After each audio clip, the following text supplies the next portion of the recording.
Middle east सहित दुनिया के कई इस्लामिक देशों में अक्सर शिया और सुन्नी मुसलमानों के बीच मतभेद देखने को मिलती है।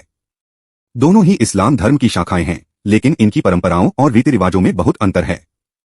हाल ही में एक रिपोर्ट सामने आई है जिसके अनुसार 40% सुन्नी मुसलमान ऐसे हैं जो शिया को असली मुसलमान ही नहीं मानते।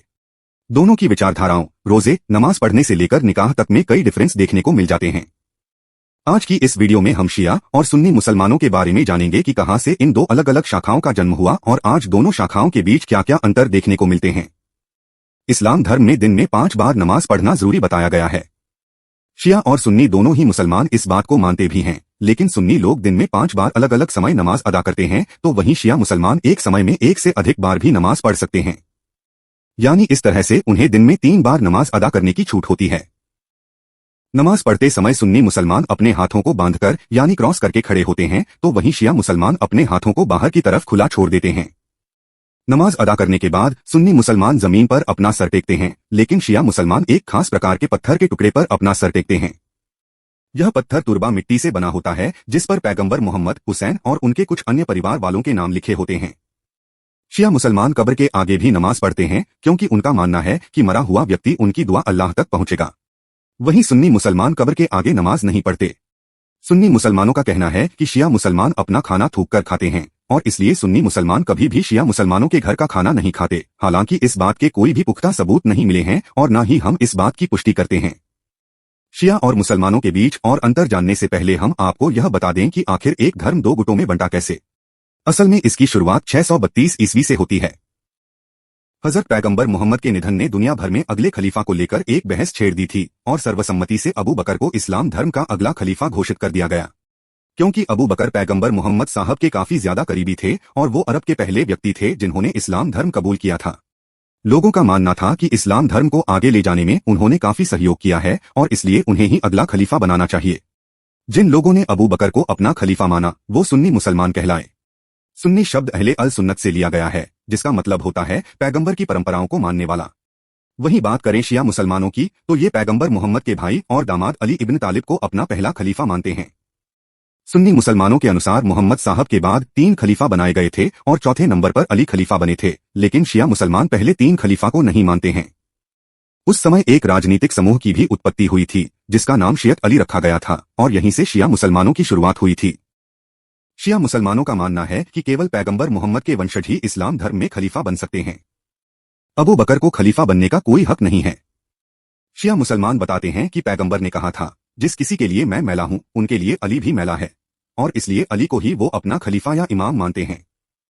अली के 2 पुत्र हुए थे, हुसैन और हसन, जिन्होंने दुनिया भर में इस्लाम धर्म का प्रचार प्रसार किया, लेकिन करबला के युद्ध के दौरान हुसैन की मृत्यु हो गई थी और हसन को जहर दे दिया गया था। उनकी याद में और शहादत में शिया समुदाय के लोग मुहर्रम त्योहार मनाते हैं। मुहर्रम के दिन मातम मनाया जाता है और लोग अपने शरीर को काटते हैं और कोड़ों से मारते हैं।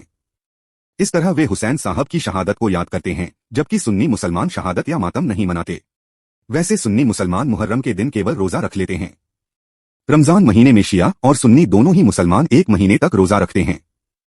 रोजा रखने का तरीका तो दोनों समुदाय में एक जैसा ही है, लेकिन इफ्तार और सहरी के बीच यहाँ अंतर देखने को मिलता है। सुन्नी मुसलमान सूरज के ढल जाने के बाद अपना रोजा खोल देते हैं और यह रोजा खोलने के बाद मगरिब की नमाज अदा करते हैं। वहीं शिया मुसलमान पूरी तरह अंधेरा होने पर ही रोजा खोलते हैं और रोजा खोलने से पहले मगरिब की नमाज अदा करते हैं। ठीक इसी प्रकार सुबह सहरी के समय शिया मुसलमान सुन्नी मुसलमानों से 10 मिनट पहले ही खाना बंद कर देते हैं। सुन्नी मुसलमान ईशा की नमाज के बाद तरावीह की नमाज भी पढ़ते हैं, जबकि शिया मुसलमान तरावीह की नमाज नहीं पढ़ते। एक अन्य अंतर जो शिया और सुन्नी मुसलमानों के बीच देखने को मिलता है वह है हदीस। असल में पैगंबर मोहम्मद की जीवनी पर आधारित कुछ धार्मिक ग्रंथ हैं। सुन्नी मुसलमान पैगंबर मोहम्मद और उनके सभी 12,000 साथियों की बातों को अनुसरण करते हैं और उन्हें महत्व देते हैं। वहीं शिया मुसलमान केवल पैगंबर साहब के कुछ करीबी लोगों की बातें ही मानते हैं। इसी वजह से शिया मुसलमान सुन्नी समुदाय की कुतब अल सत्ता को नहीं मानते, तो वहीं सुन्नी मुसलमान शिया मुसलमानों की 4 किताबों को नहीं मानते। इस्लाम धर्म में कहा गया है कि हर मुसलमान को एक बार अपने जीवन में हज जरूर जाना चाहिए। आप सभी ने मक्का मदीना में स्थित हज के बारे में सुना ही होगा। सुन्नी मुसलमान केवल एक ही हज को मानते हैं, तो वहीं शिया मुसलमानों के लिए एक और हज है जिसका नाम अरबाइन हज है। इसी जगह पर करबला का युद्ध लड़ा गया था जहां हुसैन की मृत्यु हुई थी। शिया मुसलमान निकाह मुताह को मानते हैं, यानी शादी के समय ही यह तय हो जाता है कि शादी कितने समय तक रहेगी। यह परंपरा 13,000 साल पुरानी बताई गई है। शिया मुसलमान आज भी इस परंपरा का पालन करते हैं। वहीं सुन्नी मुसलमानों का मानना है कि पैगंबर मोहम्मद ने निकाह मुताह पर प्रतिबंध लगा दिया था और इसलिए वह इस परंपरा को हराम मानते हैं। सुन्नी समुदाय में निकाह के दौरान गवाह का होना जरूरी है, वहीं शिया मुसलमानों में गवाह का होना जरूरी नहीं है। एक और अंतर जो शिया और सुन्नी समुदाय के बीच देखने को मिलता है वह है ताहिर। इसका मतलब होता है कि ऐसी परिस्थिति जिसमें आपको अपना धर्म बदलने को कहा जाए या फिर आपको अपना धर्म छुपाना पड़े। शिया मुसलमान तकिया को जायज मानते हैं। उनका मानना है कि अपनी जान और धर्म की रक्षा के लिए धर्म बदलने में कोई बुराई नहीं है, बशर्ते आपके दिल में सिर्फ इस्लाम धर्म और अल्लाह ही होने चाहिए। लेकिन सुन्नी मुसलमानों का मानना है कि अपना धर्म बदलने से अच्छा होगा कि आप इस्लाम धर्म के लिए कुर्बान हो जाएं और इससे अल्लाह ज्यादा प्रसन्न होंगे। ये नियम उस समय लागू किया गया था जब सुन्नी मुसलमानों द्वारा शिया मुसलमानों पर कई प्रकार के जुर्म और अत्याचार किए जा रहे थे। आज के समय में पूरी दुनिया में 85 से 90% मुसलमान सुन्नी समुदाय के हैं, तो वहीं 10% के आसपास मुसलमान शिया परंपरा को मानते हैं। आज के समय में ये दोनों गुट भी कई अन्य गुटों में विभाजित हो गए हैं। भारत, इंडोनेशिया, पाकिस्तान, अफगानिस्तान, सऊदी अरब, यूएई जैसे देशों में अधिकतर मुसलमान सुन्नी समुदाय के ही हैं, तो वहीं इराक, ईरान और बहरीन जैसे देशों में शिया समुदाय के मुसलमान ज्यादा हैं।